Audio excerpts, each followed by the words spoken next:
start.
Hello, and welcome to this week's edition of Dark Shad-Bros.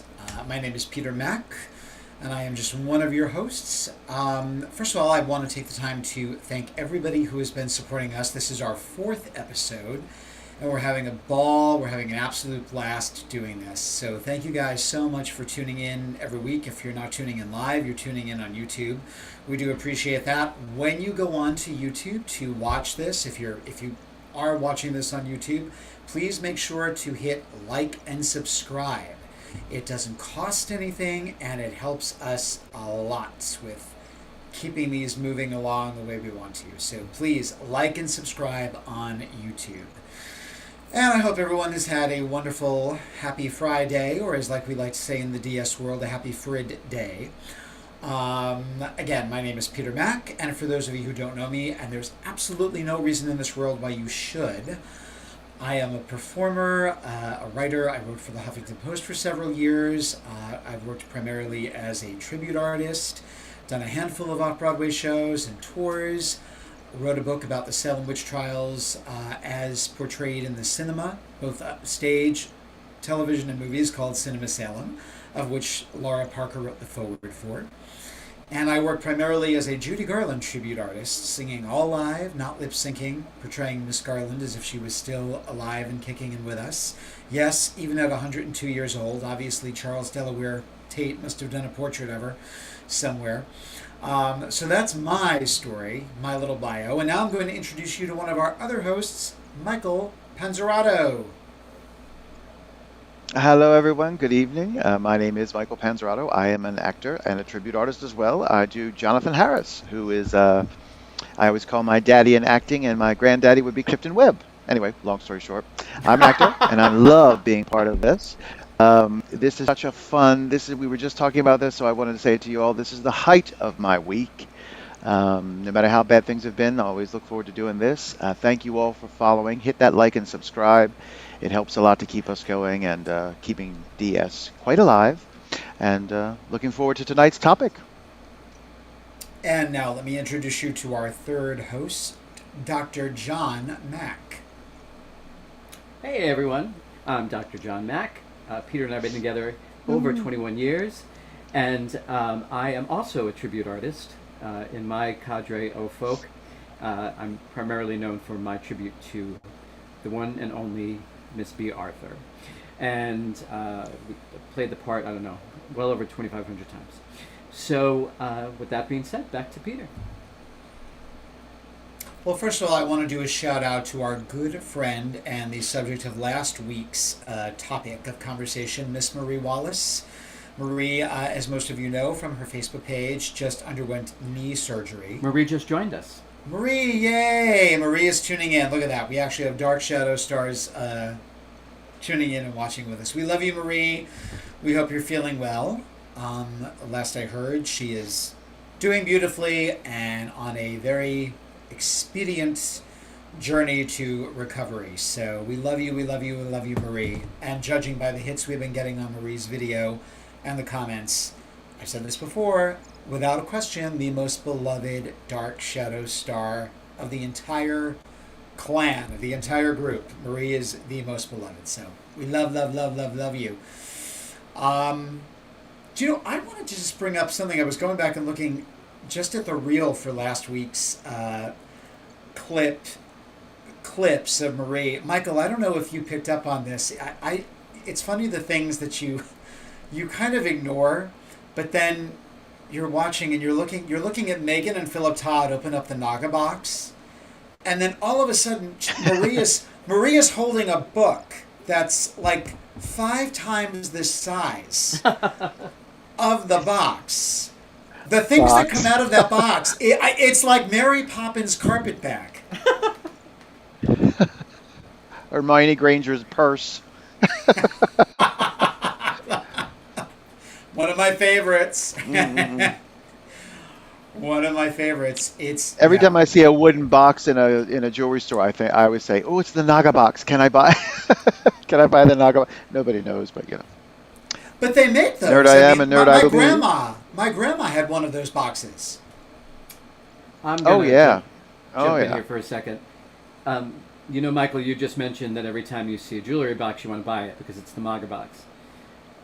My esteemed colleague here on the panel, also my husband, anytime he sees a glass jar, he figures out, okay, now what are the other 30 things I need to get to make this look like the music box? So, okay, I'll leave now. Yeah, well, Michael, we've talked about, we have our go ahead, Michael, go ahead. The Patolfi hand box that floated literally all over Collinwood. Which I like to entertain myself by saying, I bet you the hand was in there and nobody knew it. All those episodes. They walked by it 1,000 times and didn't know. It was in the hall. It was in the hallway. It was in Elizabeth's room. It's in the drawing room at one point. That box got around more than Carolyn Stoddard.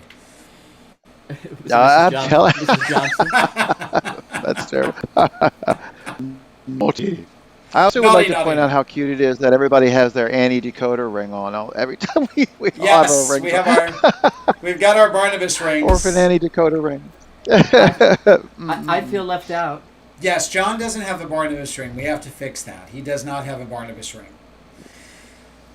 And when we go down the road of memorabilia, which we will at some point, I inadvertently, as a teenager, got myself an actual Barnabas Collins ring, meaning the one you sent away for, without knowing I even had it.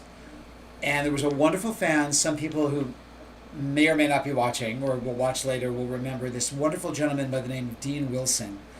Dean was an angel, and he had, I believe, back in the 90s and early 2000s, the most extensive Dark Shadows collection.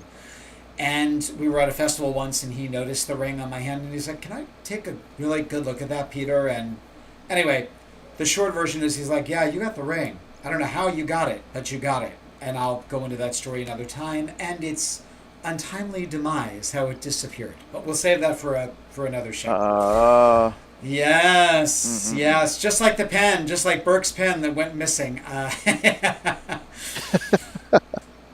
That blasted pen. My ring did not show up on the shores of Widow's Hill. Now,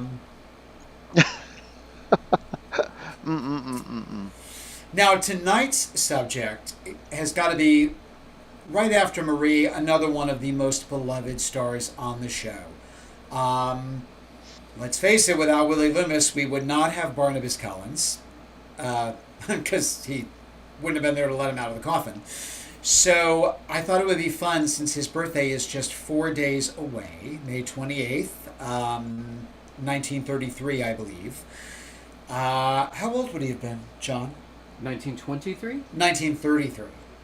Oh, so he would have been 91. 91, okay. So it would have been his 91st birthday in 4 days. Like I said, 89. 89? Oh, look at that. And I'm the one I thought was bad at math. Okay. Oh, God. You haven't seen me yet. Sorry, John. Sorry, Johnny. But he was a lot of fun. And he really was such an integral part of the show. I mean, aside from letting Barnabas out of the coffin, where that role went, and we do know there was another actor who played Willie Loomis for 2 minutes. Going to try not to go down that rabbit hole tonight. It can get very sticky with Dark Shadows fans, but it is a subject that needs to be talked about. And maybe we'll touch on that briefly. So why don't we play our first clip that we have? And by the way, we are not monetizing here for those who are watching. Please don't flag us. There is no money to be made on this. The clips we show are purely for entertainment and educational purposes. So that being said, let's see Johnny Carlin's intro as Willie Loomis.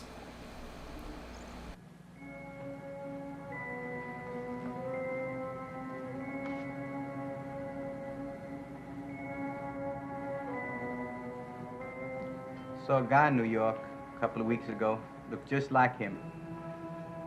I mean, the way he's dressed, with the big tie and the long hair.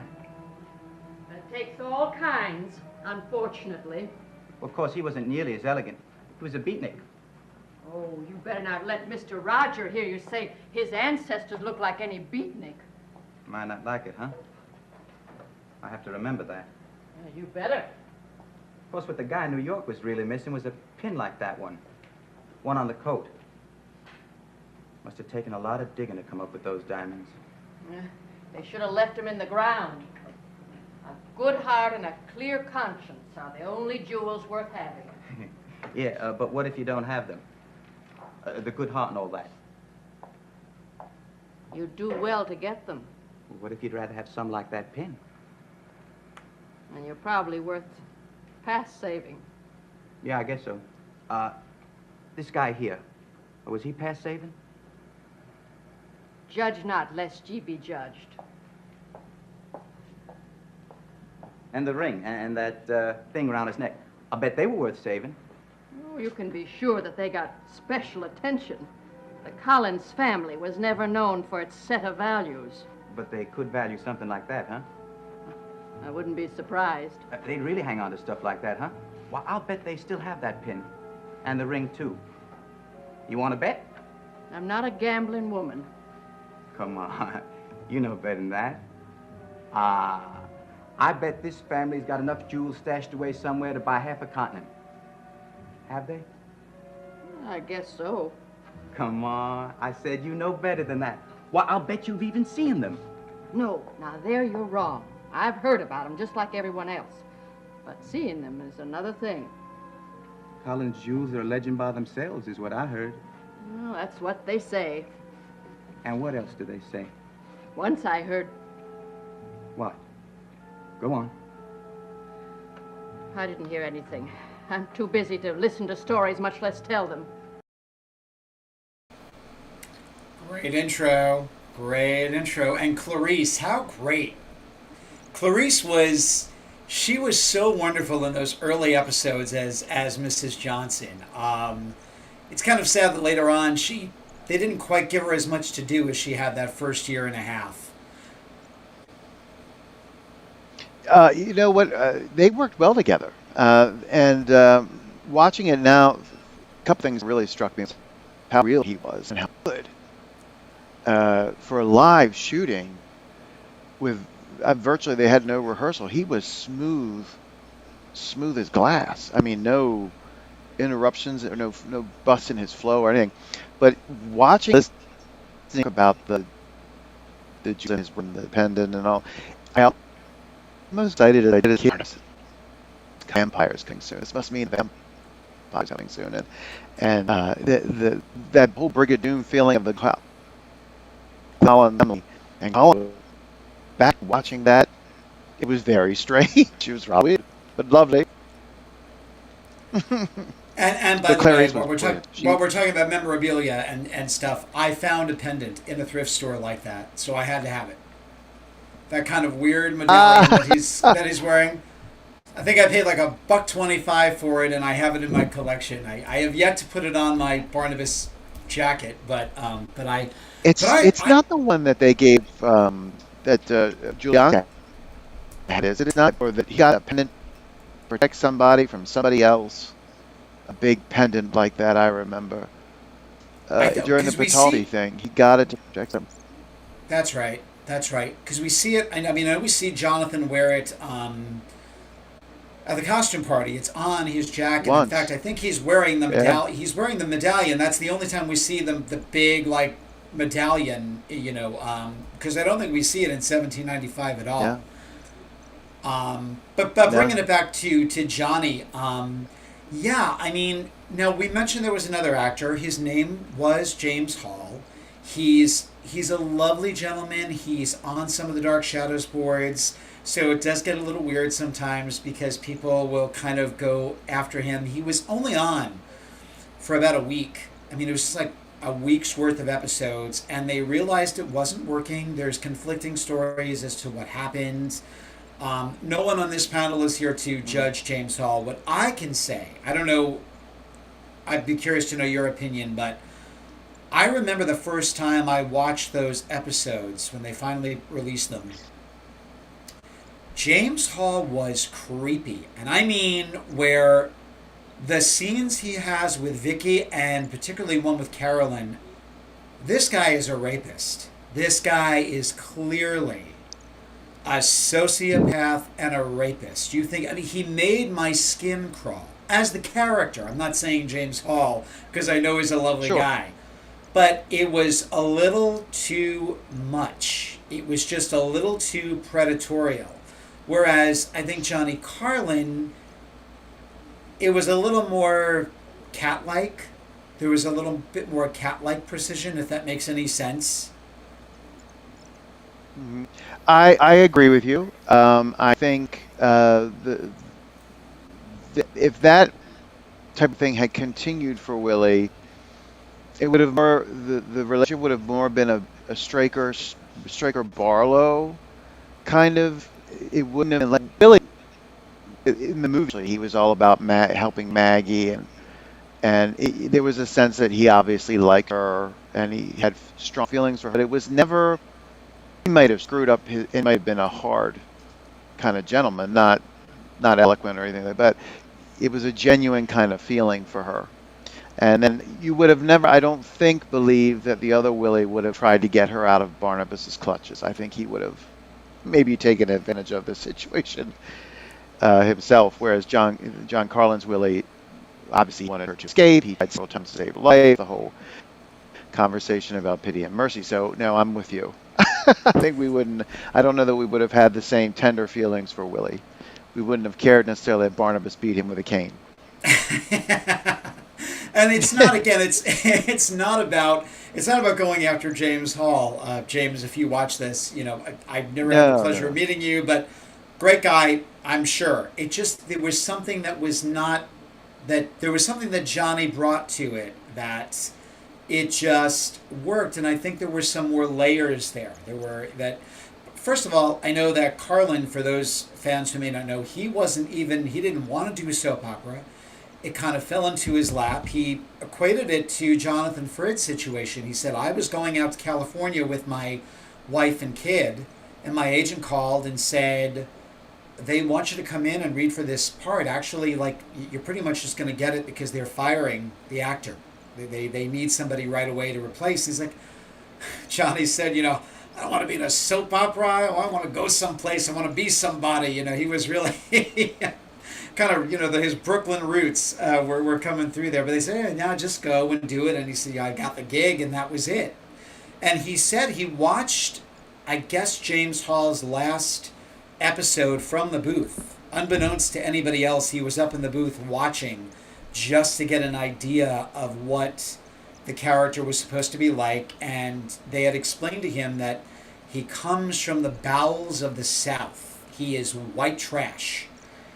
And I think that's the thing of it, that you felt that Willie probably came from Carlin's Willie, that he came from an extremely broken home, probably had no, he was probably like one of the outsiders. He was probably like one of S.E. Hinton's outsiders. That's kind of the vibe I get off of with Carlin's Willie. There's a Night Wisps where Barnabas is singing about Joshua and how difficult Willie said the old man was fierce. So that's him. He's communicating with us.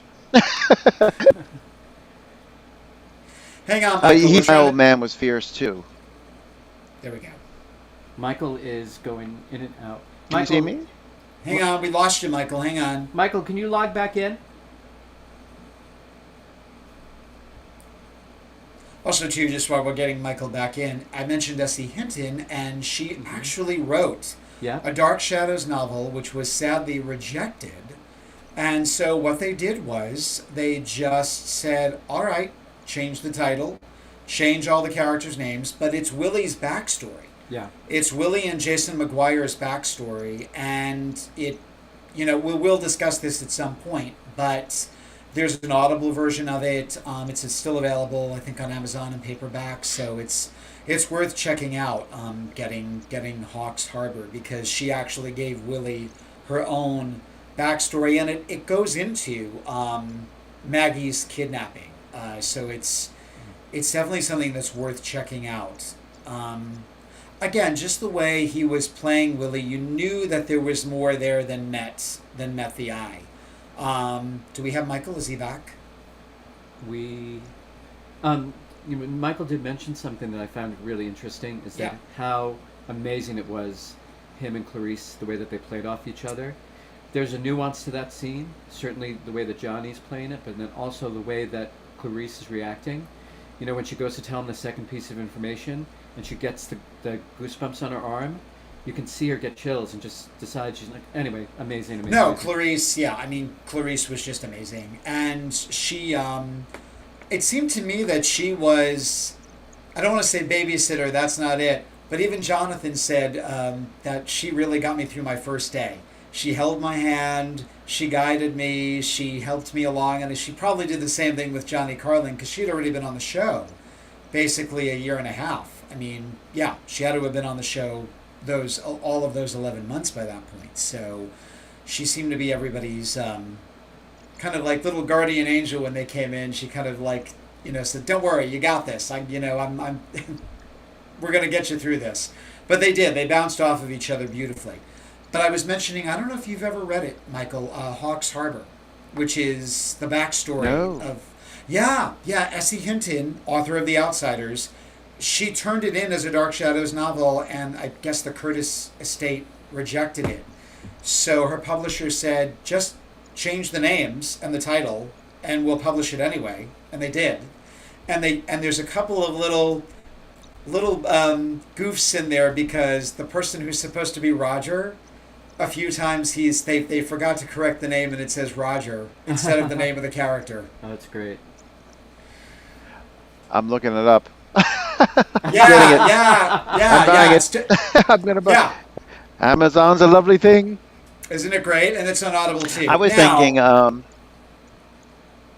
goosebumps that he talked about. That's all so true. When she touches her arm, I'm getting, you sense that from her. That whole scene was just beautiful. Beautiful. Yeah. And that's the thing, again, not to demean or dismiss James Hall. And it's been said this was one of the problems. Allegedly, we'll go Star Jones here, allegedly, that there was some problem with memorizing lines, and he had so many scenes with Jason, and I guess those scenes were not up to par. For at least that's what has been said. The chemistry between him and Jason, where it should have been, was not quite coming off that way. So there's a current thread online that goes down a horrible, horrible rabbit hole. Avoid the thread if you see it. That's just there's nothing positive on that thread. Oh, about James Hall being replaced? Yeah. Yeah. I mean, no, fans can be brutal. They can be awful. We all know that. Now, that being said, let us get to the clip.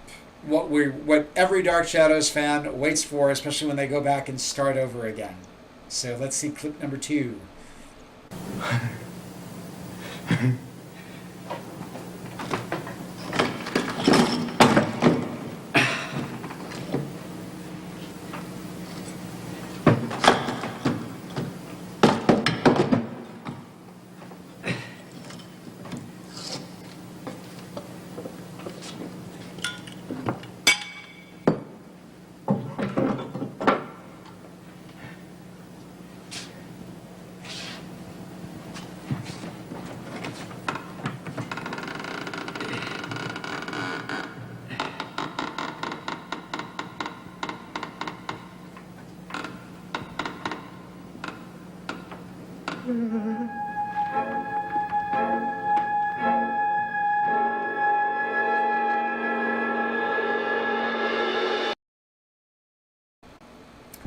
Television history. The immaculate, rough, clean and white coming out. We've I talked remember about that. watching What are that your as a thoughts? kid Yeah. being scared. You show me well, I'm you. Oh, we lost Michael again. Oh no, Michael. Where's Michael? We lost him. He's got dialed back in. Okay. You know, a couple of things about Johnny from the festival. He was such. I was thrown off the boat.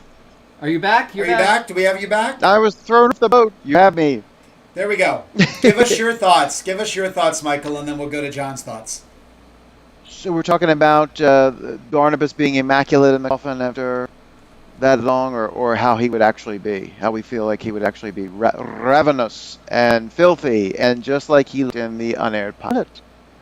You know, emaciated and starved and not so put together, and even Ben Cross, his costume pretty clean. It yellowed maybe a hair, but I think the unaired pilot was on the right track. But, and I'm sure this will probably come up. I'm going to drop this real quick about Mr. Carlin. His Willie through these first few weeks is what makes Barnabas so scary. The fact that he was shocked that he was so ill that it even scared Jason McGuire, or shook him a little bit, how he brought him back, Hollywood, and nursed him back to health, and something was not right, and the wrapped up wrist. I never thought of that as anything but how savagely hungry Barnabas probably was, and it was creepier to me that he bit him in the wrist, because it was the first thing he could probably get a hold of. But it was Mr. Carlin, and those few weeks made Barnabas more powerful, more creepy to me than if he had shown up and been standing behind the trees and all that. It was that what he had done to Willie was awful during those early weeks, but you could see it there, But the the unaired pilot, they had the right idea. Totally. So on that note, first of all, I love the fact that there's no scream, there's no gagging, which I can't stand in House of Dark Shadows. He grabs him by the throat, and there's all this, and it's, what they did there is so much more frightening because it's so underplayed. He's so scared. He can barely get a sound out. You're opening this coffin and you think it's going to be filled with jewels, and meanwhile, there's this guy who's obviously, his incisors are... come on, you're going to be paralyzed with fear. As a kid, I used to have nightmares, and I couldn't swim. Remember those when you're little, you have those terrible dreams where you're so afraid, your parents are in the other room, but you can't scream. It was that kind of a paralysis, It's much more scary that. It's much creepier that way. Eerie. Totally. And the room seemed huge. That coffin room seemed so much denser and darker. So, it was beautifully played. Again, the man's credit. He made Barnabas way scarier because of how he was. And he actually looked weak and tired. And after the bites, yeah. Now, and again, this is just a little tidbit. Because of the censors, that is why he was bitten on the wrist, because they said, no. You cannot have another man bite another man on the neck in 1967 on afternoon television. That would change by the time we get to Parallel Time, because in Parallel Time, he does bite Will Loomis on the neck. So the censors had totally, they kind of backed off a little bit. Maybe because the Stonewall riots had happened the year before. But it was more, it was more cool. It was okay for him to get bitten on the neck. So Johnny Carlin always laughed about that. He said he couldn't, he had to bite me on the wrist, and He infused me with his venomous stuff. Let's just call it that. His venomous stuff. Those were the days when he used to say, tell him all the time, you can't, don't think, try to, you can't, there's nowhere you can go that I can't get to. And I mean, you see that there was like a torture thing going on. And then the whole, I guess he was going out to retrieve animals or something. Yes. And he says, go, you know how to go. And that whole time frame was a lot of acting on Mr. Carlin's part to play that kind of beaten. I mean, and that's more interesting because he was a tough guy. Willie was a tough guy who had been humbled. Especially when he like first that. comes, yeah. But that's it. It's like in one fell swoop, he's mouthed off to Burke Devlin. They have a fist fight at the Blue Whale.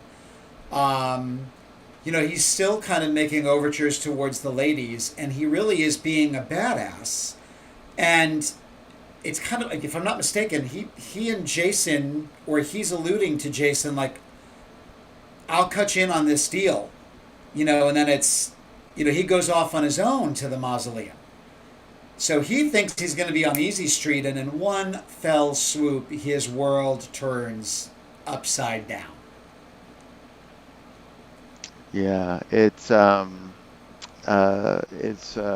interesting change because the character does completely flip, and even I think is it the movie or the series, Carolyn says, "Willie, you've changed.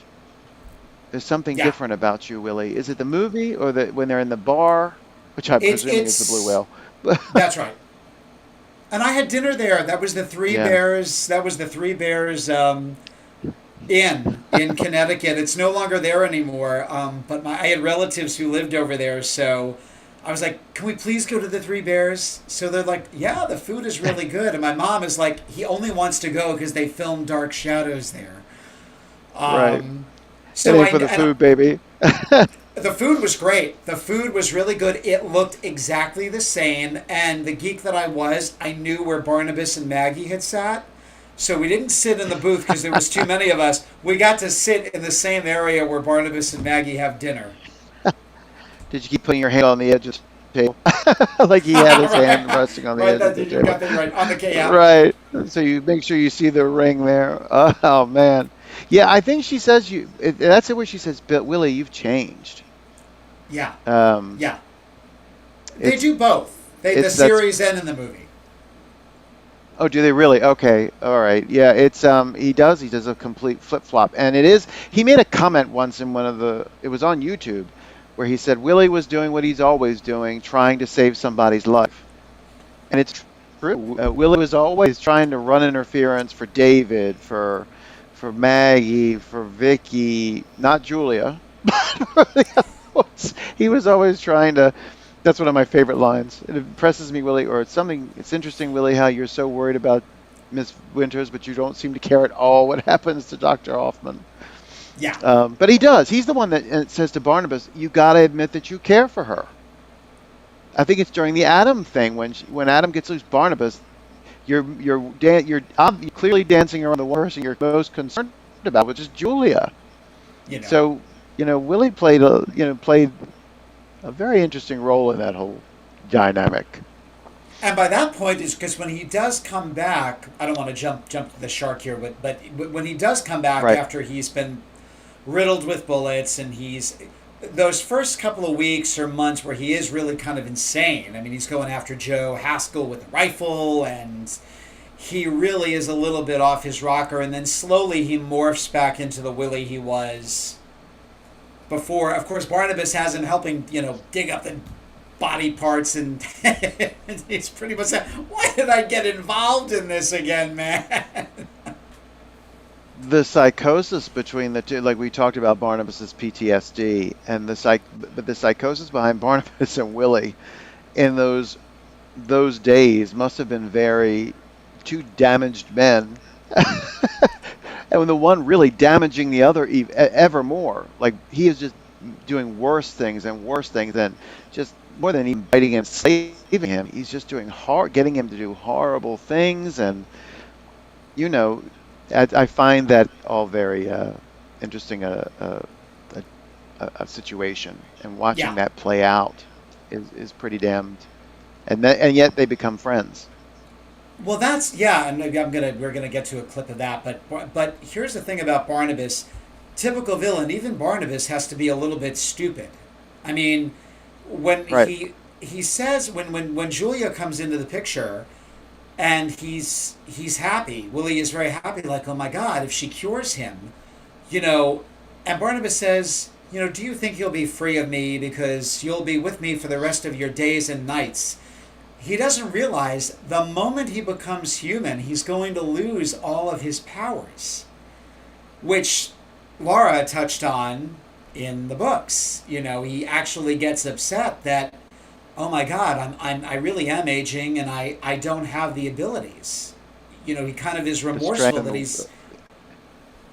The influence, even for women, I think she put in there that it was. Well, she said something interesting. She said, I think Miss Parker said Barnabas would be so boring were he not a vampire, or he would be so much less interesting had he not been a vampire. You know, to anybody, he would have just been a little kind of a weird guy. You know, but yeah, that's true.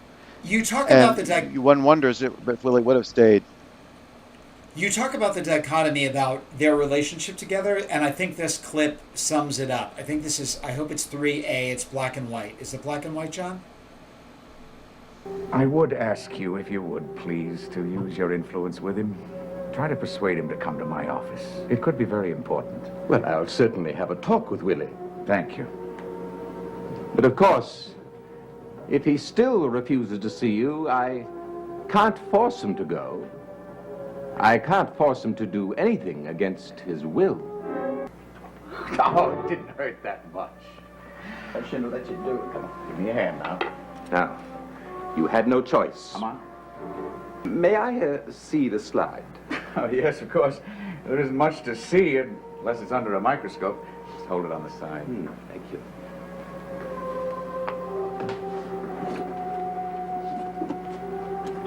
It's like a delicate little flower painted on glass. Yes, even under the microscope, it has a certain beauty. Barnabas, please. Let me go away, far away, please. But I need you here. You know that. They're gonna find me. Find you. Are you lost? That doctor, he's gonna look at that slide. Yes, I think he probably will. And you know what he's gonna see? Yes, indeed I do. And they're gonna come and get me. And if they do come and get you, and if they do ask you several questions, what are you going to tell them? Nothing. Are you sure? I won't tell them anything. Are you absolutely sure? Yes, absolutely sure. I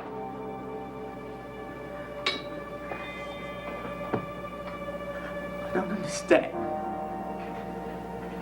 If you're so worried I'll betray, why did you let him take my blood? Why?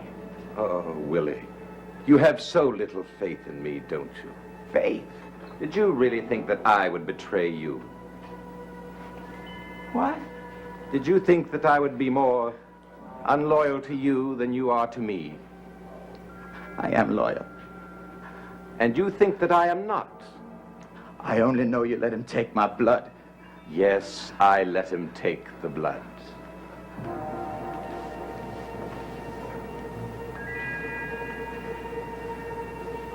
What's that? A delicate flower painted on glass. You switched the slides. You changed them. You forgot that I paid a visit a few days ago to a doctor's office. Any number of innocuous blood slides were made available to me at that time. And the doctor, he won't find anything? Let's say he won't find anything very important. And they won't come after me? Did you think that I would let them come after you? Oh, no. No, I knew you wouldn't let anything happen to me. You knew nothing of the kind. Yes, I did. I knew you'd protect me. No, you didn't. You didn't know it then, and you don't know it now. What? Great scene. Mm, And there's the beautifully whole played. Dracula Renfield thing. I think they're really drawing from that, particularly in if you think more of Lugosi and oh my God, just flew out of my head. Fry. Dwight Fry. Fry. Dwight, yeah. Dwight Fry. Dwight Fry. They're kind of really, I think, pulling their inspiration from that. John, you were going to say something. Yeah, every time I see clips of him, I'm more and more astonished that the fact, well, first of all, none of the actors received Emmy Awards for the show. So that is just ludicrous. But John did win an Emmy for Cagney and Lacey 20 years later, almost to the year, in 1987. And what's crazy is that, you know, he made this joke all the time, was, you know, he played so many different characters and had so many, even as Willie, he had so many different versions of Willie over time. You know, Willie the Sinister, Willie the Captive, you know, Willie the Protector. I mean, you know, that whole arc. But then all the other characters he obviously played. But that he got, his joke was that he got an Emmy for stirring the sauce for when Mary Beth came home from work, you know, on Cagney and Lacey. So anyway, it's amazing, just completely amazing. It's true. I mean, he said, Delicate you think flower. of all the characters, and we're not going to be able to get into all of them tonight, so we can do it a whole other episode. But between Willie and Carl, and then William Loomis in William Hollingshead Loomis, that is, in 1970 Parallel Time, and then Desmond and Kendrick, he really got to show off his ability. And Laura, had imparted to us, you know, he really was, for lack of a better, he was envious of De Niro, of Robert De Niro, and kind of was like, that was the career he thought he was going to have. And he's just as good as, and I love De Niro, but he's just, she had told us that over a dinner one night. She said, you know, he really is a little bit jealous of Robert De Niro. He's always kind of thought that, oh, why wasn't it me? Why didn't I get those parts? And God knows he could have played them. Oh, I agree with you 100%. That's interesting. That's really, really. You know what's funny is he gives the impression, because at Anderson he was not contracted, right? So he wanted that so he could come and go. Yep. As he pleased to do more theater and all that, and he always gives the impression that he's almost just sort of walking on and doing it, whereas most of us would be nervous coming in and out of something. Oh, I've got to kind of refresh and make sure my head's in the right space and Willie mode, but he always just gives you the impression that he picked up the page and just walked on to the set. He's very casually good. Not just as Willie, but the one that astonishes me is the silly one. Is it Carl? Carl. The jokester? Carl. Yeah. Carl the hysterical. He, like, you feel like he's just playing around with Carl. He's just having a good time. You know, they said, listen, we need this guy to be a little off. And so he just said, oh, okay, well, I'm going to just camp this up and make him as goofy as I possibly can. But he does such.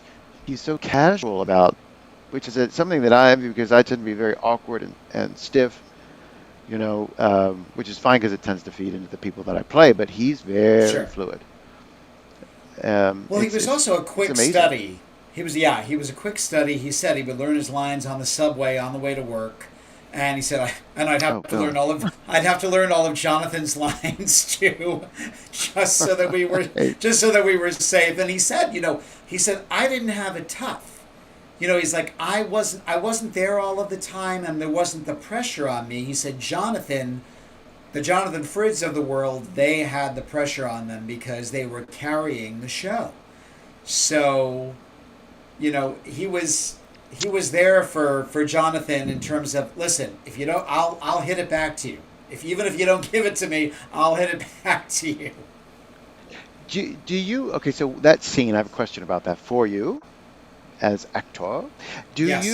So the Willie reminds me of almost a battered wife or a battered spouse. The wait a minute, I don't understand what I've done wrong situation, and then when you find the abuser, is actually for once doing something in your interest. You're so happy and so excited, and that's being played beautifully by Willie. Now, conversely, Barnabas gives the impression that he's sort of genuinely hurt that Willie doesn't think that he's got his back. But then when it seems like he really is genuinely, wow, I can't believe you don't think that I would protect you. But then it's almost like he realizes, oh, I could use this to keep him grounded and to keep him under my thumb. He says, but you don't really know, do you? And you never really will. Do you think that's on purpose, or do you think that's just the writing? I think it's a little of both. I think it's a little of too? both. Yeah, I do. I mean, he's found his Ben Stokes, and he was much nicer to Ben than he is Right. to Willie. Again, because of the, post-traumatic stress syndrome. Right. So he was much nicer to Ben than he is to Willie, because even as we get down the road, when Julia comes into it, and he does say, I've grown fond of him. He has his guard up. And why would Barnabas Right. why would he trust anybody? Because John and I were talking about this yesterday.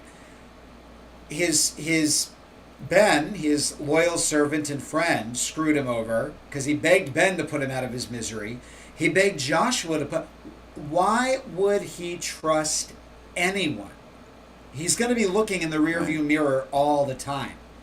So it's not like it's coming from Right. no place. So and there's a kinship. I mean, we talked about this when they did the 2004 series, and they hired Matt Zuckery, who I would not kick Matt Zuckery out of bed for eating crackers, I'll tell you that.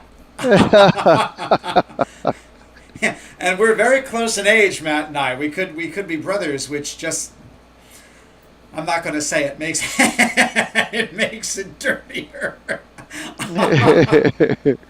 But after he's bitten by Barnabas and he's not wearing his glass because he's got a kind of a dowdy hairstyle and he's wearing eyeglasses Right. and he's kind of scroungy, and then all of a sudden, like, his hair is perfectly coiffed and he's not wearing glasses, and Vicky notices, she's like, something's happened to you, Willie. She's like, you're not wearing your glasses, and he starts talking about Barnabas and how strong Barnabas is, and what essentially is happening, and I know this pees off a lot of fans, there's this homoeroticism that's going on there.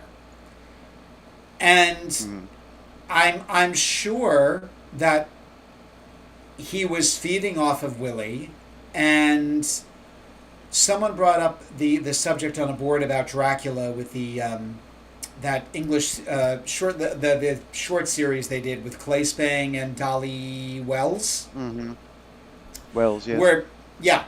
Where that Dracula, he's just attracted. You're not just a meal to him, he's attracted to you. And I think there would have, there's that dichotomy there of an idea of, again, I don't want to go too far down this rabbit hole. But it's my show. I can say whatever I want. But I just think True, right, you are. Yeah, there is I think a sexual attraction there as well. I think if that series had gone on, although I know from what I understand, what a little birdie told me, who's high up in the DS echelon, when Curtis saw that scene and realized what the subtext was, he was not happy at all. He was not happy at all that they were going down that road. But I believe it was Matt's idea. And I think it was a very clever choice. Well, okay, so let's take a second, if we can, camp on vampirism and what is happening with the. First of all, there is the very sexual, which I didn't pick up until I hit a teenager. When I was a kid, it was just the baddie who needed to be wiped out, and was, I was very much, into the fear factor of it. But vampirism is an extreme I mean, it's like a werewolf where they rip you apart and eat you. Vampirism is an extremely sexual, let's leave out the word sexual so people don't get upset. Sensual. Intimate, Yep. yeah, sensual, intimate moment in time where, particularly when you're, the myth and the legend is if you're bitten, you could die or be at least the dumb brute vampire that you see in Salem's Lot. Whereas, in order to maintain a sense of intelligence and all of that, you have to drink their blood too. Yeah. So it's not just him draining blood. At some point, he probably had Willie drink his blood as well. Whether you want it or not, I mean, you've got the Stockholm thing. That's an aspect of psychology as well, or his psyche as well. But you've got just the human to human thing, or person to vampire, whatever thing going on, where you're connecting on a level that you're not connecting with other people. You're exchanging body fluids, for God's sake. There is going to be something between you that isn't shared between Barnabas and Elizabeth, or Barnabas and Roger. There's something between Willie and Barnabas that, they are connected in a way that you can't change. And I agree. There is going to be a level of connection there they got to be less afraid of if they're going to do these things. You've got to be less afraid to make that clear if you're going to do these, because we're all seeing it and we're all thinking it, So that's my shtick. And you had mentioned, what we pick up on as kids. The first time I saw the sensuality, I think for real, was when I saw Twins of Evil, which is a very sexy vampire movie. And I was in love. I still am with those two. I think they're both gone now, sadly. But those those were some twins. Oh. Yeah, Maria and Frida. That's right. And those were some twins. I'll tell you that, man. You ain't wrong, baby. But even there. Oh, yeah, they were. They bite him in the boob. They bite him in the boob. Don't they? Yeah. Yeah. She bites the one girl right on the boob. Yeah. And when you're like 11 years old, which I think it was 11 when I saw that movie the first. My mom had no idea it was a vampire movie. She, plus I was seeing much worse on HBO. Yeah. I was seeing much worse. That's true. Much worse on HBO. But I was like, damn, man, that is sexy. They really were turning it into something sexy. So, yeah, I mean, we've kind of diverted here, but there's as you said, there's a kinship because there's been an exchange. There has been an exchange. Right. Of the most precious thing we have, our life force. That's it. So I think it showed in their relationship too. Yeah. Yeah, which will lead us to this clip where we're talking about, this is where I think now he's becoming a little bit like Ben Stokes, and where, again, the relationship, Barnabas is letting his guard down a little bit more. He's trusting him a little bit more, and you can see that they're kind of, and it all has to do with Burke Devlin, but this is one of my favorite scenes. Devlin must be removed. Permanently. And you don't have to do this. Willie, I'm tired of your objections. I will determine what is right for me as well as for you. You do well to remember that. I'm just saying you don't have to go that far. Nothing you say will dissuade me. Burke Devlin will be destroyed.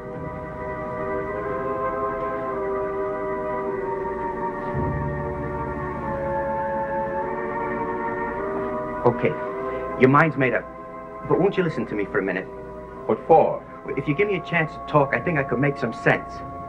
All right, then go ahead. Talk. Okay, let's just look at it for a minute. When did you figure on getting rid of Burke Devlin? Immediately. How? The same way as I dealt with your friend Jason McGuire. I see.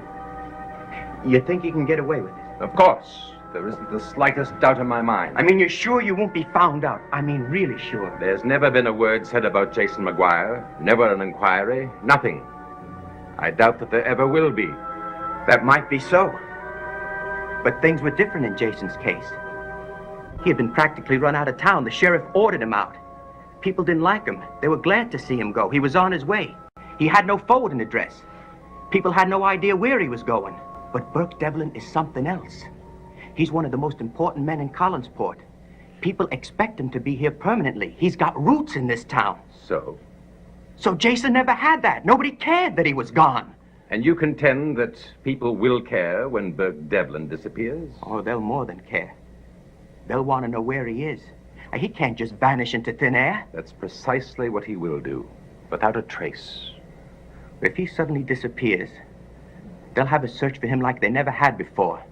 They'll comb every place in the area. It'll be worse than it was with Maggie Evans. You see, it's the same kind of disappearance. They'll tie the two of them together. We won't be as lucky as we were the last time. They'll come to this house, and they'll search it. I know they will come. Burke Devlin's body will not be here. I know that. But there are other things that are here. Things that you don't want anyone to know about. Now, the cops will come here. I know that, Sheriff. He'll have a search warrant. He'll go through this place from top to bottom. And he'll go down there in that cellar. And he'll find a coffin. And he'll want to know about it. All about it. All right, Willie. I'll pick another time. But my plans require that Devlin be put out of the way. And you will help me do it.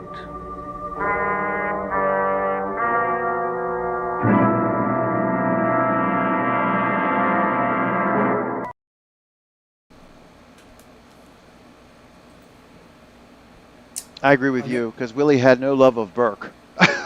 No love for Burke. And yet he's trying to save him. I mean, he doesn't want any more blood spilled. He doesn't want Burke hurt. He doesn't want him to hurt Maggie, because there's a similar scene prior to this where he's saying, I know you're afraid. I know you're afraid of Sarah. You're afraid of losing Vicky Winters. And again, like, he gets to Barnabas's vulnerable side. You start to see more of Barnabas's fear come out, and it's not that he's trying to, like, he's not trying to make animosity there. He's saying, you can't fool me. I know you're scared, and part of it is because I'm linked to you. I know what you're feeling. Yeah. I was just going to say, there's that intimacy again.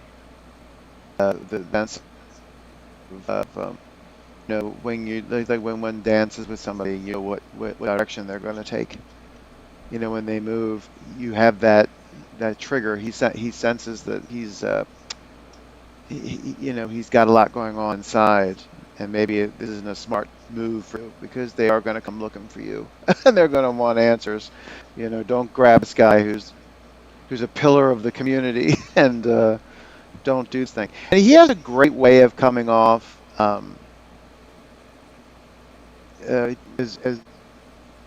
desperate, but not looking bad about it.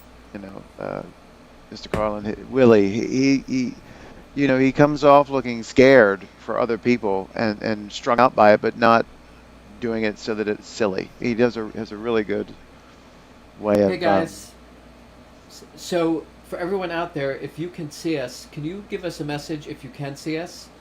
The stream went offline again for copyright reasons. Oh my God. Who snitched? You know what's silly is, like, I'm not going to throw anyone under the bus, because I visit all the pages. There's a Facebook page that streams Dark Shadows episodes once a week. I think they do 6 or 7 at a time. They do complete storylines. There's another Facebook page that has been putting up about half an episode. And again, I think it's great. I mean, I don't want to throw YouTube people under the bus, but someone has been putting these compilations up that really are wonderful for either... We're back. Okay. Yeah.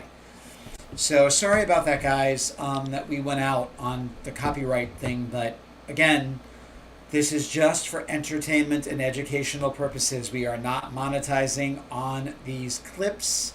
No money is being made here whatsoever. Radical Retro, thank you for the heads up. Thank you for letting us know we're back. We love what you do, and we love the fact that you support us. Thank you, Radical Retro. Thank you. Thank you, Ryan. God, what were we saying? We were talking about the connection between Willie trying to kind of be desperately trying to save people. Yeah. I just had a Dark Shadows moment where my set started to fall. The wall started to wobble. The blinds went up. Or fell down, yeah, when Charles Delaware Tate's the old Evans cottage. He opened the door. Hey, Brian wants us to know it. Brian wants us to know that it's not just us. He has the same issue. It seems like they pick and choose what to allow. Oh, okay. All right. So when this goes up on YouTube, all the clips will be there because they were restored for Marie's episodes, so they will be there. But sorry, we're going in and out, guys. Yeah, so I just love, and the poor guy has so much on his plate. I mean, he truly wants to protect Barnabas. He doesn't want anybody. I mean, and he could he just kind of like said, like, you know what? Let them find him, because in the end, they're going to say, you know, Julia could easily say, well, Willie was under his power, so he had no choice. He wouldn't have been able to tell anybody what was going on, so he could have easily let Sheriff Patterson come in and drive the stake through his heart, and that would have been it. Mm-hmm. One of these. Him. But yeah, that's true. Nobody ever examines the motivation behind the fact that Willie never did anything to expose Barnabas. Ever. You know, he only tried, you know, to help other people, but at the same time, preserve Barnabas. You know, he may have tried to warn Maggie, and he may have done this and that and the other, but he never got the impression he was gonna finger Barnabas. Finger Barnabas for anything.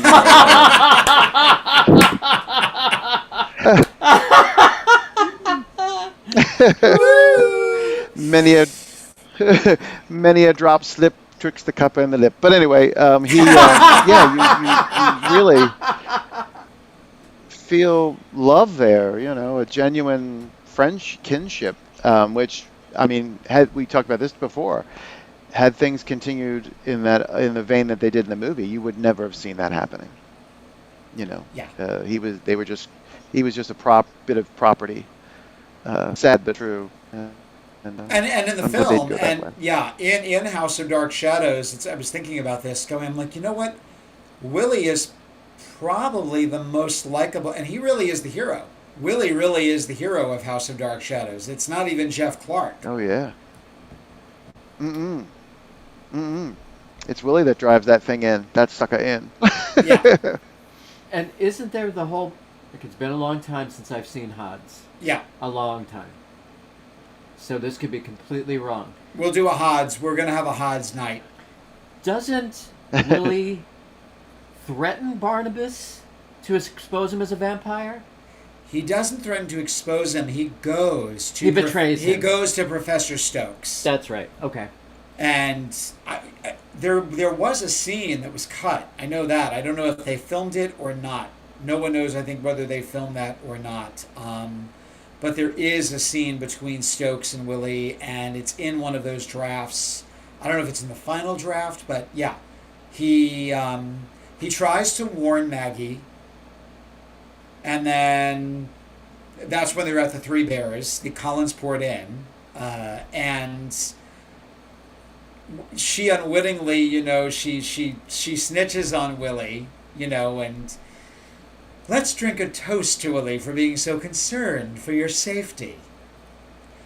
Yeah. That scene is so uncomfortable. And at least you don't... You mean the scene when Maggie rats him out? The following scene when he goes back to the old house. Beats him. Oh, when he beats him. God, yes. Oh, yeah. Oh, yeah. Yeah. because we watched the show and we fell in love with Willie and Barnabas as they were. And then you see this and you're like, who the hell are these two people? He's really going to hurt him. Even though he did beat him in the series, you didn't see it. Yes. No. And there's one great where he takes the cane and he puts it up to his neck or something. He twists it a little bit and threatens him with it. He's kind of doing this, yeah. But you don't. Yeah, but you don't. I mean, that was rough. We all got to like Willie, but that was harsh. You do see him get pushed in the scene we saw a couple of scenes ago. Yes, he does that several times. And you can see how scared he is. Yeah. That, oh my God, please don't do it again. I mean, please. There was a scene where he comes down to the coffin room. Barnabas has just woken up. And Jonathan stays in the coffin the whole time. And again, he puts his hand up to him, and he does the same thing down in the coffin room. He literally, from the coffin, he throws him onto the floor. Yeah, it's true. Yeah, he was it's a that battered whole, wife. and it reminds me of a battered wife. Yeah, that's exactly what that reminds me of. And then the confusion is always, I don't understand what I've done. I don't understand, what I said, what I did, or it's always that, and you really feel bad. You really feel bad for him. Also, that great scene with David when David gets locked in the old house. He can't get out, and he hears the dogs. Oh, I love that. Right? Isn't that great? Crying. And then Willie, you've been crying, and Willie comes in and he's genuinely frightened for David. He's like, no, I heard these dogs. Willie just look. He wants to walk him back, and Barnabas says, no, I got him. And then you really feel like Willie is scared. He's going to kill this kid, which comes up a couple of times. But, that is great. David, you've been crying. And you wonder about Barnabas's mindset at that point, too. It makes the audience wonder, is he really worried about the kid crying, or is he going to kill the kid? What on earth is going on? Yeah. And he was with Sarah. He was rough with Sarah. Get out of here, kid. Nobody lives there. Don't go there. Blah, blah, blah, blah, blah, blah, blah, blah. He plays that watchdog thing beautifully, where other people who have played similar characters would have pushed the kid into the house. Yeah. The servant usually pushed the food into the house, whereas he's always trying to misdirect it or something. Well, it's like in Return of Count Yorga. The kid, if you've ever seen that, there's a kid at the beginning of the movie, and eventually he, the vampire brides, get him. It's almost like Carolyn and David. It's almost like Carolyn and David in Hodds. Except this kid has a flock. He's got a flock of vampire brides. This little 10-year-old boy has this flock of vampire brides descend upon him. That would have horrified me as a kid. Have you ever seen it? Have you ever seen it? For Count Yorga, I don't know which one it was. I got as far as him pretending to be the hypnotist or whatever, or the psychic. The first one. And they were in the van, and he killed them in the van. That's as far as I got as a little kid. That's how bad he was. Creepy with all of his teeth were pointed, I think. Yeah, they gave him those really, really crazy canines, and the second movie, there is a scene in there. It is right out of the Manson killings. It is one of the most uncomfortable scenes. I cannot watch that scene and go to bed. It freaks me out. Rachel Glick, who's our Uber fan who never misses. Hey, Rachel, how are you doing?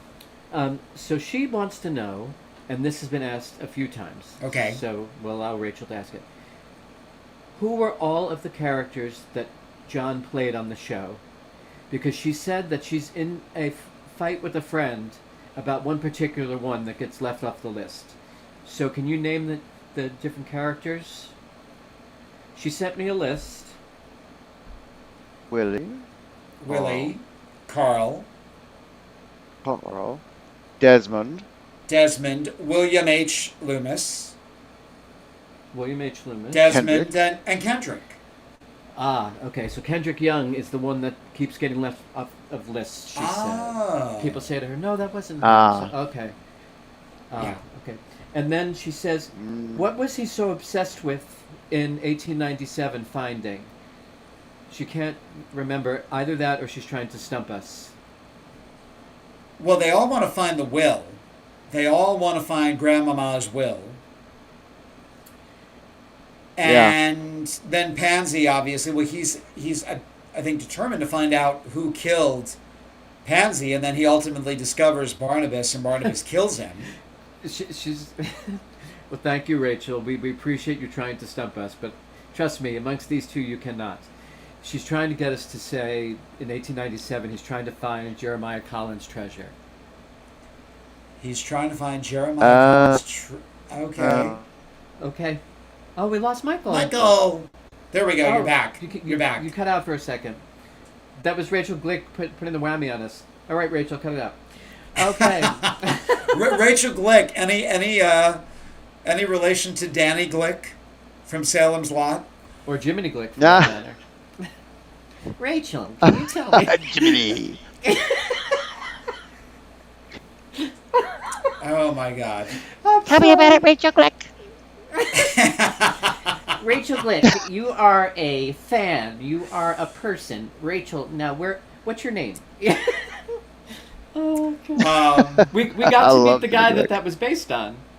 Oh, Skippy Lowe. Yeah, he's based on Skippy Lowe. Which Skippy is Lowe. totally... Oh my God! Did you really? Yes. We'll tell you Skippy Lowe stories. That's another time. I want to hear those. I definitely want to hear those. And all of this leads up to he's trying to save David. To a degree, he's trying to keep Julia safe because he realizes Julia is his ticket out. I think to a degree, if she cures Barnabas, as I said earlier, Barnabas doesn't quite realize, like, no, once you're not a vampire, that's it. Although who knows? Maybe Willie. Yeah, maybe Willie would have stayed anyway. I mean, maybe Willie would have stayed. And that's another great scene when Barnabas gets inadvertently buried alive. That wonderful scene between him and Julia standing at the grave. Julia. And... Is that scene? Which one? Or no, that's when they're in the coffin room. When Willie says, what if we open it up and he's like he used to be? That's the coffin room, though. That's not where he's buried alive. Right, that's the coffin room scene, yeah. Yeah, when he does that quick sojourn to 1795 to save Vicky. Right. Yeah. Yeah. Right. And all of a sudden the heart starts beating. He looks at the portrait and the heart starts beating. Again. And he's like, that's how I found him the first time. So they go racing. And there again is that connection. Yes. I'm just trying to interrupt this. I think. And Go ahead. Go ahead, Michael. Well, and in Night Whispers, they address that. He stays with Barnabas long after he's a human. He says, Willie, you've been a loyal friend and a servant, and I, you're free to go. You don't have to stay here. And Willie says, no, it's a weird world. I'm going to stay here with you. It's really touching. Yeah. Sweet to have the two of them reunited that way, even though they weren't in the same room when they recorded it. But it's, it is. Right. It is cool. Block that from your head. Cool. Yes.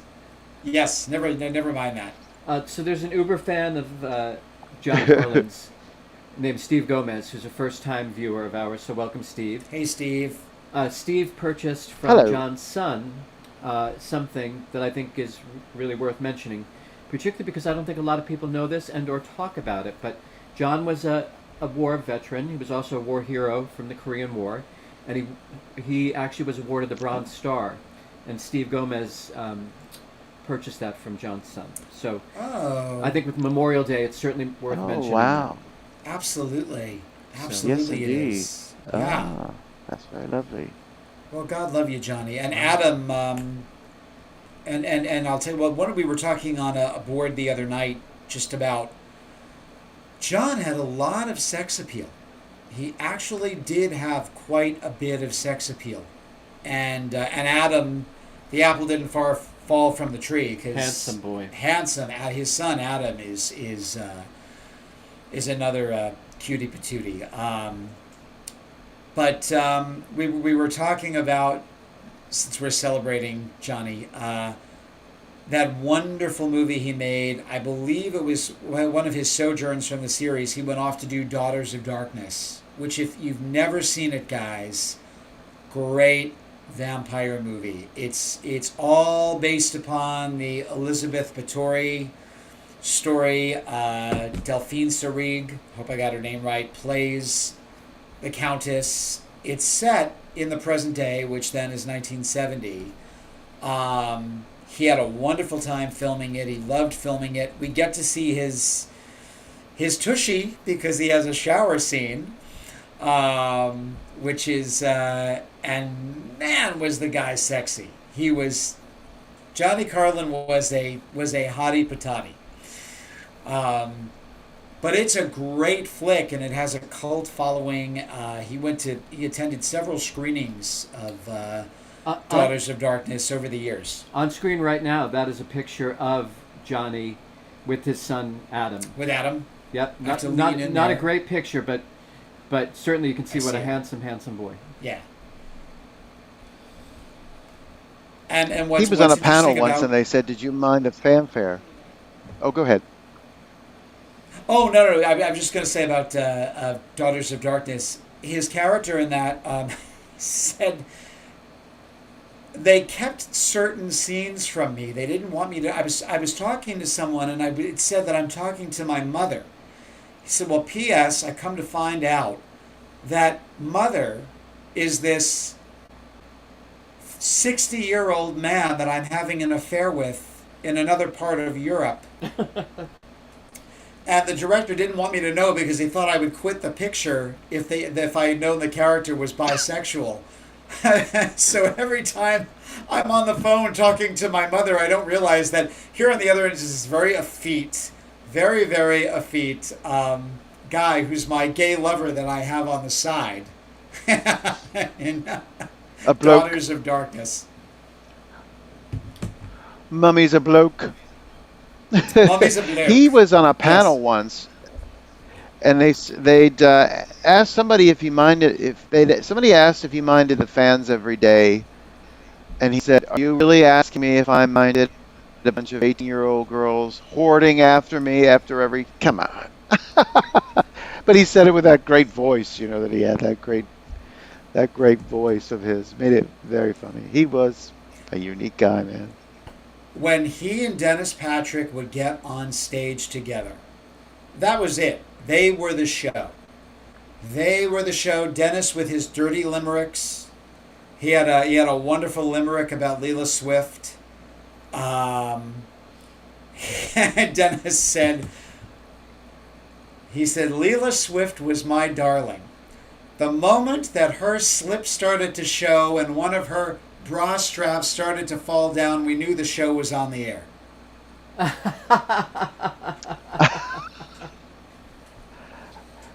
Well. Yes. Yeah. The one they didn't like, and is Dennis Patrick Johnny, still alive? No. It was so sad. He had a house fire. And it wasn't even that he was burned. It was smoke inhalation by the time they got to him. He did an episode of Lost in Space. Yes, he did. All in silver. Mr. Kima, you dunce! Yeah, the golden man. Yeah, he was the beauty one. The beautiful one. The other guy looked like a frog. That's right.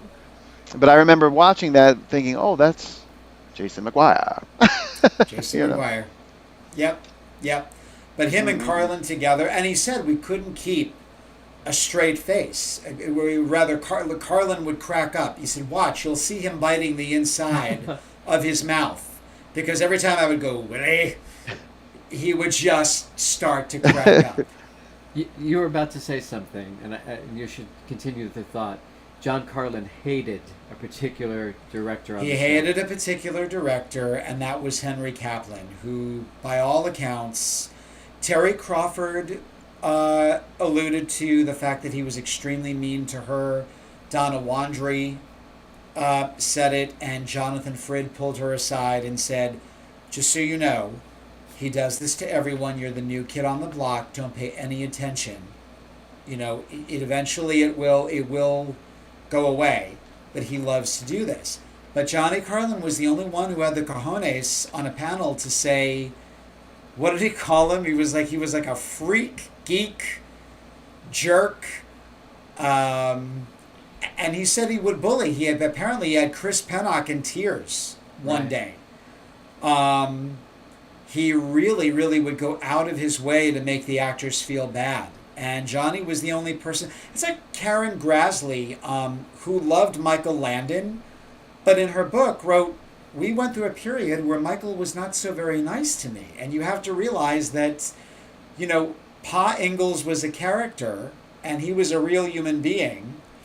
And Henry wasn't even an actor or a character on the show, but he was a director who could, he would go out of his way to be really, really nasty to the actors.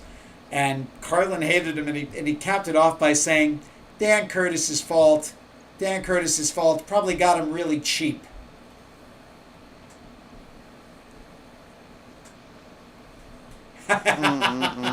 What was this guy's name?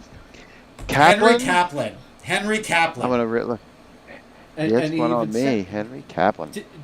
Did they get into fisticuffs, or was there a threat of fisticuffs? I think Johnny actually threatened to punch his lights out. Yeah. When he saw he apparently had Chris Pennock in tears, and he didn't like Henry at all. Henry was the one who had the wand, and he would come into your dressing room. He'd open the dressing room door, and he would give you grades. He'd flick this wand at you, and he would go, B-. Yes. Is that true? Yes. Oh, yes. He would give them grades. And not Catherine, Lamar. Lamar said, once I got an A. Only once in the entire time I was on the show, I got an A. I'm sure we know what scene that was. Yeah, who knows? I curse you, Barnabas, Carlin. But Johnny was not... You can take the boy out of Brooklyn, but you cannot take the Brooklyn out of the boy. We should also mention that John and Lamar were unbelievably close. They were close. And they were there up until the very last moments of his life. Yeah. Lamar, she would give us reports on how he was doing. She would go visit him, and... you don't want to tell tales out of school. He's no longer with us. Apparently he wasn't a very good patient because they were trying to get him into a better facility, and he wouldn't do his rehab, and he was giving the nurses a hard time. And eventually, he I think acquiesced, but Lamar loved him. Yeah. She loved him with all her heart. Yeah, they were very close. And certainly Jim Pearson, we need to mention. Oh yeah, no, I know. I know Jim. Well, Lamar had imparted that to us, that Jim was instrumental in helping Johnny in those final years. Yeah. Although Johnny was not happy when the conventions were moved to Tarrytown and out of New York, he wanted to go to his old neighborhood. Because when they were in New York, especially in Brooklyn, he could go to his old neighborhood and he could get the good seafood that he wanted, and so the slice from the guy he liked. Yeah. That's right, the pizza that he liked. Yeah, he was. The other thing I'll say too is, and I know you alluded to this a little bit at the top of the show, but of all of the men on the show, and trust me, and I got to work on stage with him. I didn't mean to interrupt you, because he was in one of the. It was before you and I got together. I was playing Carolyn. BJ? This was BJ before John. I was playing Carolyn, and they got him and Chris, so it was Carolyn and Jeb. And Johnny came up to me, and there I am in full Carolyn drag, my little blonde flip, and, high heels. He said, I got to watch out for you guys. I've gotten into trouble with several of you guys over the years.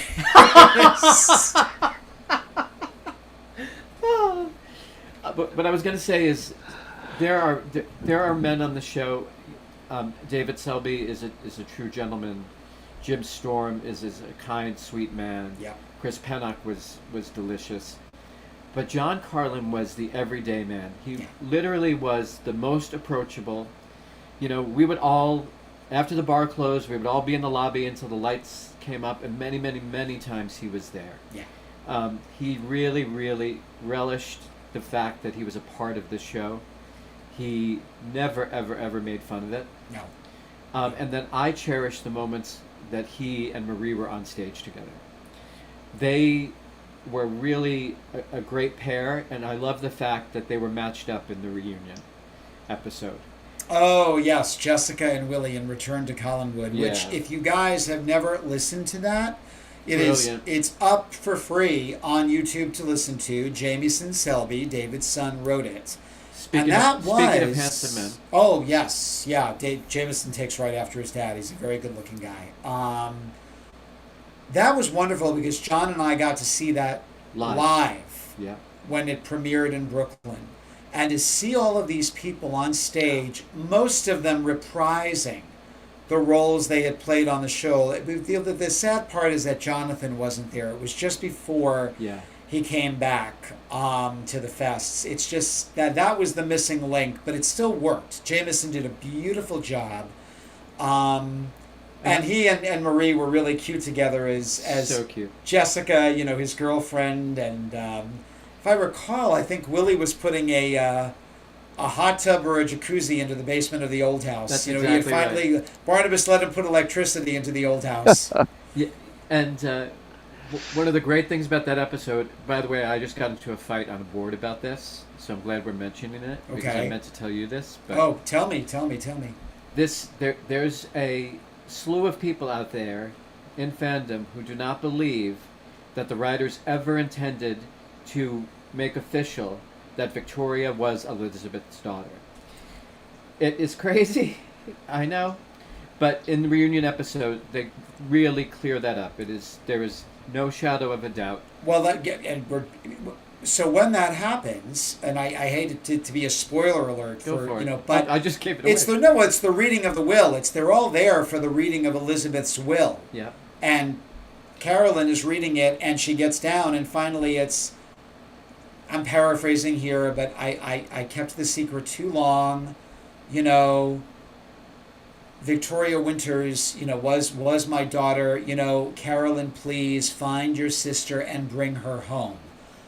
Michael, when I tell you the audible sobbing, because Nancy was crying reading it. Nancy Barrett, who could cry on cue on the series, she hadn't lost her touch. And she reads this line, and you hear gasps from the audience, and the tears are pouring down everybody's face. It was really sweet. We were all passing Kleenex around. Exactly. I was between you and Beth, the late great Beth. And Eileen. And Eileen. And Eileen Ferrari, yeah. Oh, we were all, right. Eileen started passing us the Kleenex because we were all crying. Well, didn't Joan Bennett say that she was like one of the reasons they hired Ms. was that she actually looked like, she said, she looked like one of my daughters.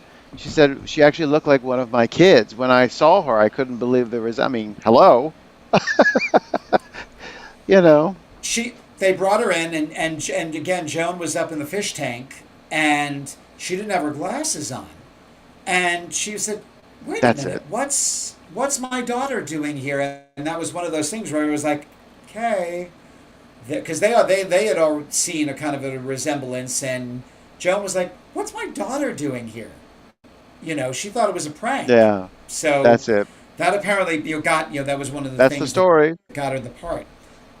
Yeah. And Johnny Johnny mentioned several times how much he loved Alexandra. They would go what was it, the Queen Mary? They would go to the Queen Mary together, and they would have lunch in between. If they had a long enough of a break, they would go have lunch together. Yeah, he really he liked Alexandra a lot. I'm gonna have to listen to that tonight. I'm gonna listen to. I've heard it before, but I'm gonna re-listen to it, revisit it tonight. Yeah, you'll get sucked in. Mr. Carlin and Ms. Wallace are sort of attached in Fire and Ice. They have that sort of a unique relationship in Fire and Ice as well. And she's kind of a uppity sort of maid, and he's like the low. It's funny that you said about being the everyman, like very easily approached and very like an everyman, because I was thinking watching Willie earlier Willie reminds you so much, like, you have the mortals, not the mortals, those who are not Collinses in the series, but then you have people who are the real life people that remind you of people that you know, like Mrs. Johnson and Willie. And I was thinking, Willie reminds me of so many, not in his, of course, his fence moments, when he's trying to break into Barnabas's coffin or anything, but he reminds you of so many of your uncles or your cousins or people that you grew up near, the very normal, everyday people, blue collar, people or people that you knew in school or something like that. You don't have a lot of that in Dark Shadows. You have these larger than life archetypal characters, and Willie is sort of like a everyday guy, but he's not somehow too. It's very interesting. Yeah. And again, and he said, the whole thing about getting the Emmy, here, I played, let's see, we'll click them off again. Willie, Carl, William H. Loomis, Desmond, and Kendrick. So five roles. And he said they were all pretty much, Desmond and Kendrick are kind of sort of similar to each other, but and here I get the Emmy for stirring the sauce, for Mary Beth, but I really should have gotten the Emmy for Dark Shadows, which he's kind of, he did some really great work, and I know that Tyne Daly, who I adore, she loved him too. There's an interview of her on the Rosie O'Donnell show saying, Johnny Carlin is one of the great mensches of all time. She just adored, working with him. And how exciting was that for me to see him on there as a kid? Because, this was long before the internet and long before most of us in the city had cable. So when you got to see somebody, it was right when it was just coming back on in my area. So when I got to see Willie in something besides Dark Shadow, that was so exciting to me. Crazy.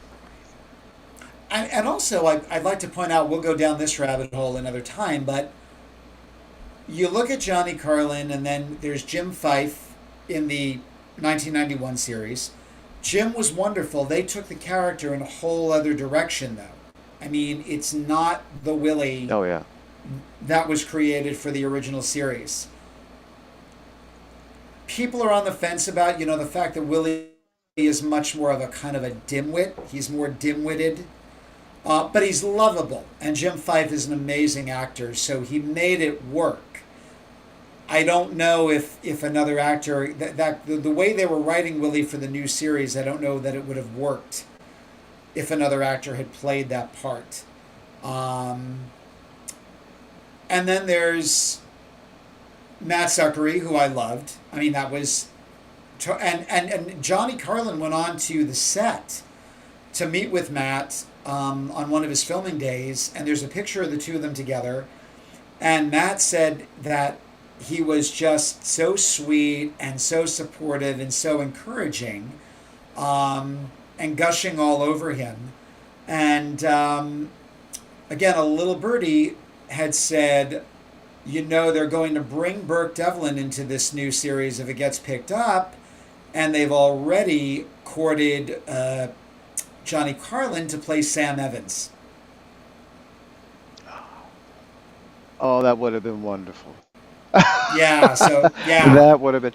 Well, our Willie was, what I liked about our guy was that he was a Marine. He was a Marine, I think, or on the Navy with Jason, or they were merchant Jason, sailors, right. Or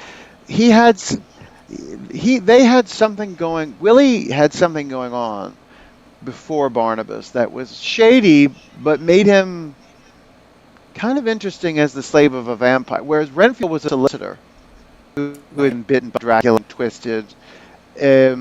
Renfield was Willie was a character. I mean, he was a full soul who had a life before, and it was a darker kind of life. But I don't know. This is bringing up Night Whispers again, but he talks about how being on the sea, how liberating it was to him to just keep traveling on and now he's stationary. Since he meets Barnabas, now he doesn't leave Collinwood ever.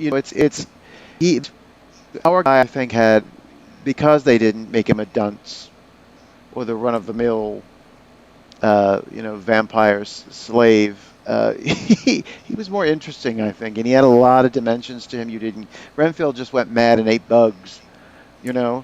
and our guy had so much. And Jim Fife, I think he'd played that loyal. I mean, he loved Barnabas. He said, "Barnabas, I don't want anything Yes. to happen to you either." That's a beautiful scene, Yes. and Yes. Barnabas acknowledges that. He touches him on the cheek and says, "You're a He good pets him man." on the. Yep. You know, yeah, that, and and I'm so glad that they picked up on that in the new, the friendship between the two of them, or that bond that they had, because you don't always And just have to, and with they Jason, I saw it mean, worked. again, the chemistry with Jason McGuire and what he had with Dennis Patrick, and that they just worked so well off of each other. They were so evenly matched. And then when Jason dies, he's genuinely hurt. He knows that Jason is no good, but he's like, I think Jason was the only father figure Willie had. And you know what, that goes back to, like we've been saying about the battered wife. You can see that he's very upset, and he's very hurt, and probably angry with Barnabas, and he wants to express this, while at the same time he's scared of him. Yeah. Like he's afraid of what he'll do if he comes at him too hard. But they have a great scene. They have a really good hard talk. You get to see a little side of Barnabas that you wouldn't have seen. It's terrible, but had he not killed Jason, there's a part of their relationship that mightn't have had existed, because they have that "I've loved people too. You don't think I've ever lost anybody I loved?" And Willie wants to come at him, but is just a little afraid of him. And again, that's acting, baby. You can't, there are a lot of different levels to a scene and a character, and he pulls them all out. In just those little moments where he's confronting Barnabas on something. It's brilliant. Yeah, and John, again, because I'll be listening I'll be watching, it's my little bedtime story, because that wonderful YouTube channel, whoever it is that created it, you get the little kind of tidbits. We should give a shout out. What's their name? It's Dark Shadows Fans Unite. They've been up 2 years now, so I don't think Unite. they're going anywhere. And it's a great way. I say again, for the new fan, for the newbie, you get a little taste. Yep. Just enough to whet the appetite where you go, oh my God, I want to see more of that. I want to see more of that. So I'll be listening to it, or rather watching it. John will be listening to it, and he's like, God, the show never gets credit for the writing. Yeah. And I think particularly that first year and a half with Malcolm and Ron and Joe Caldwell, not Frances Swan. She wasn't there very long. Those I think maybe 3 episodes. She didn't get it. But those 3 men, they don't get enough credit for the writing, because the writing was really, really good. Are any of them still with us? Joe Caldwell, who is, I think, 96 or 97. Wow, God bless him. And he wrote his book, was very honest. He's been interviewed many times for MPI. There's an audible version of his book as well. Sadly, he only reads the preface. Someone else reads the book itself. But he was very honest about I'm not trying to go down any particular road, but Yes. someone asked a question. Is he the out gay man? Well, Ron Sproat was Ron pretty Sproat, much out. okay. He was out. But Joe was gay. Yeah, Joe was gay, and there were some unpleasant things with Dan Curtis that Joe put in his book. It was his right to do so, and he still praised. A different time too. He still praised Curtis, but he again, those guys, I think they really shaped the show, because I love Sam and Gordon, and 1795 is great, but once we get back into the present day, I said this last week, that's when we go into soap opera land, and the show starts to really kind of, we're going to take a week to open the door. Right. Mm-hmm. Yeah, I'm inclined to agree. I think so. It almost felt like that 1795 went on so long. They felt like they had to, or they had to move in that zone, because 1795 trailed off after a while. I think it started to trail. Yeah. A little bit. Yeah. Because it's 4 months. I think it's 4 months. Wait, November, right? Is it November, December, January, February? Something like that. I'm pretty sure it was almost 4 months. And I think 1897 is 6 months. Oh, yeah, that goes on way too long. And I love the 1897, but it goes on way too long. Even Grayson said it. She was like, they really wrote themselves into a box and they didn't know how to get out. Oh, really? I didn't know she said that. She's like, I wish we'd had more on her.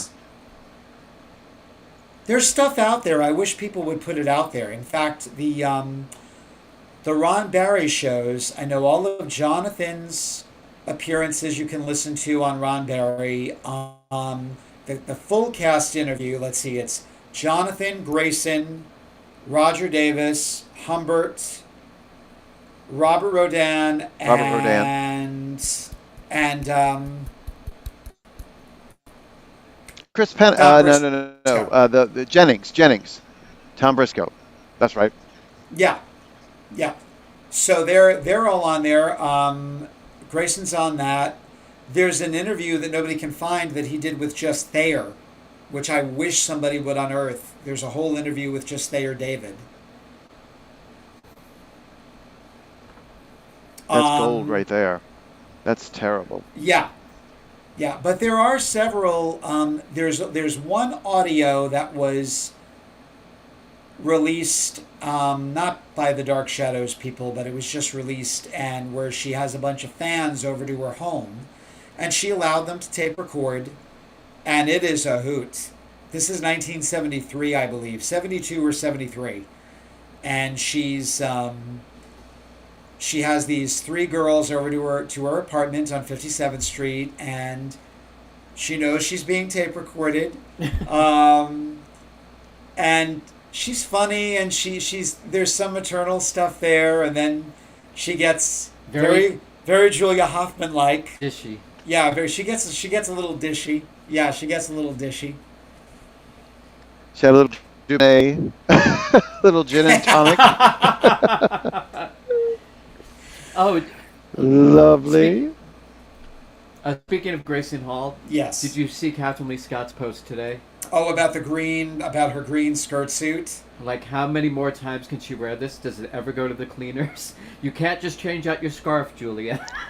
So fun. She had 3 of them. She had 3 green suits. Well, Barnabas wore that gray double-breasted to death. And we all know green was the color on Dark Shadows. It was like the... Oh, yeah. Green was the pink of Dark Shadows. I was hoping to find that post. I want to read that now, too. I'll send it to you. No, we'll get it to you. Definitely want to see that. At any rate, we could go on and on about Johnny. We haven't talked about any of his other characters. We will at some point. I did really want to primarily focus on Willie Loomis tonight. Yeah. But we've got to talk about Carl. We've got to talk about Desmond and Kendrick and William H. Loomis. So we'll definitely do another episode dedicated to Johnny's other characters. As always, it has been a blast. The time just flies by. It does. And I'm enjoying it. I hope the audience is enjoying it. I want to thank Michael, as always, for being a great cohort, partner in crime. No, this is my week, man. And I don't know what the subject is going to be next week. I've got a couple of things that I'm swishing around. And I know that Penny Dreadful is going to be joining us in the next week or 2 or 3. She wrote to me earlier today, and she'll be our Dark Shad's gal for that episode. She will be our Dark Shad gal for that. For that.